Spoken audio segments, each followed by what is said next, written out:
જિલ્લા કોંગ્રેસ કાર્યાલય ખાતે ઇન્ડિયા ગઠબંધન કારોબારીની બેઠક યોજાઈ।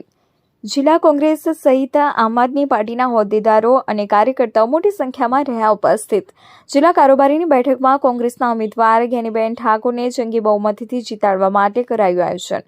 કોંગ્રેસ અને આમ આદમી પાર્ટીના કાર્યકર્તાઓએ મતદારોના ઘરે ઘરે પહોંચી લોકસભાની ચૂંટણીમાં મજબૂત મતદાન કરાવશે। જિલ્લા કોંગ્રેસ સમિતિની વિસ્તૃત કારોબારીનું આયોજન કરવામાં આવ્યું છે। એમાં ખાસ અમારા પ્રદેશના જે ઓબ્ઝર્વર છે એ અને જિલ્લા કોંગ્રેસ સમિતિના નેતૃત્વ હેઠળ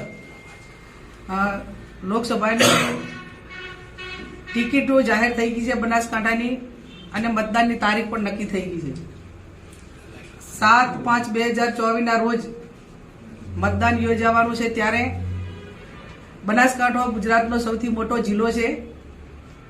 14 તાલુકા અને નગરપાલિકાઓ સાથે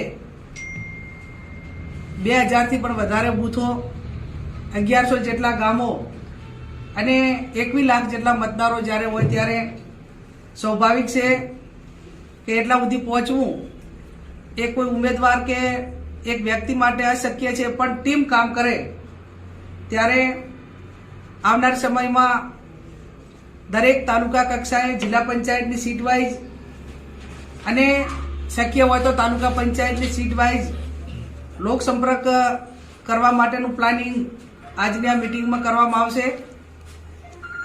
કાર્યકરો ખૂબ ઉત્સાહમાં છે। આવી પરિસ્થિતિમાં પણ આટલા વર્ષોથી કોંગ્રેસ પાર્ટી પાસે સત્તા ન હોવા છતાં કોંગ્રેસ પાર્ટીના અને અમારા ગઠબંધન આમ આદમી પાર્ટીના હોદ્દેદારો ખભે ખભો મિલાવીને કોંગ્રેસના ઉમેદવારને, ઇન્ડિયા ગઠબંધનના ઉમેદવારને જીતાડવા માટે કામે લાગી ગયા છે। ચડાવ ઉતાર એક રાજકારણનો ભાગ પરિસ્થિતિને આધીન હોય છે અને લોકો લોકશાહીની અંદર સર્વોપરી મતદારો હોતા હોય છે। સર્વોપરી મતદારો એટલા માટે કે હું વિવિધ ગામડાઓમાં ગઈકાલે ધાનેરા તાલુકાના ગામડાઓમાં હતી, દિયોદર, થરાદ, તો પહેલી વખત નહીં પણ મારા માટે બીજી વખત જ્યારે 2017ની હું વિધાનસભાની ચૂંટણી વાવમાં લડતી હતી એ ટાઈમે વાવ વિધાનસભાના તમામ સમાજના મતદારો ચૂંટણી લડતા હતા અને તન મન ને ધનથી લડતા હતા। એમને એક જ શબ્દ મેં ફોર્મ ભરતી વખતે વિનંતી કરી અને કીધેલો અને એમની પાસે વિનંતી કરી કે હું ગરીબ છું પણ ઈમાનદારીથી તમારું કામ કરીશ, તમારા સુખ દુઃખની ભાગીદારી બનીશ, તડકા છાયામાં આમ આદમી પાર્ટી પણ મોટાભાગી થઈ ગઈ છે, તો કયા પ્રકારની ભારતીય જનતા પાર્ટીની તાનાશાહી છેલ્લા 10 વર્ષથી આપણા દેશમાં વધી રહી છે। આજે દેશનું લોકતંત્ર અને લોકશાહી ખતરામાં છે।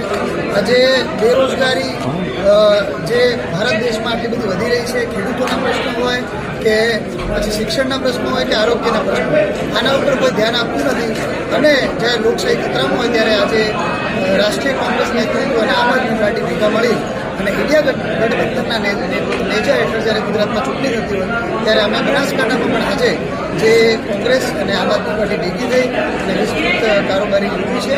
તો હવે આવનારા સમયમાં અમે લોકો જે આપણા કાંડ છે એ પૂરા પાડી માઇક્રો લેવલનું પ્લાનિંગ કરી અને જ્ઞાનીબેન ઠાકોરને પૂર્ણ બહુમતથી જીતાડી અને દિલ્હીના સંસદમાં મોકલી અને બનાસકાંઠાના નાનામાં નાના પ્રશ્નોના પાયાના જે પ્રશ્નો છે એ પ્રશ્નો દિલ્હીના લોકસભામાં પૂછશે એવી આશા સાથે ફરીથી જ્ઞાનીબેન ઠાકોરને અભિનંદન, શુભેચ્છાઓ અને ફૂલ મહેનતથી અમે આ વખતે જ્ઞાનીબેનને દિલ્હી મોકલીશું।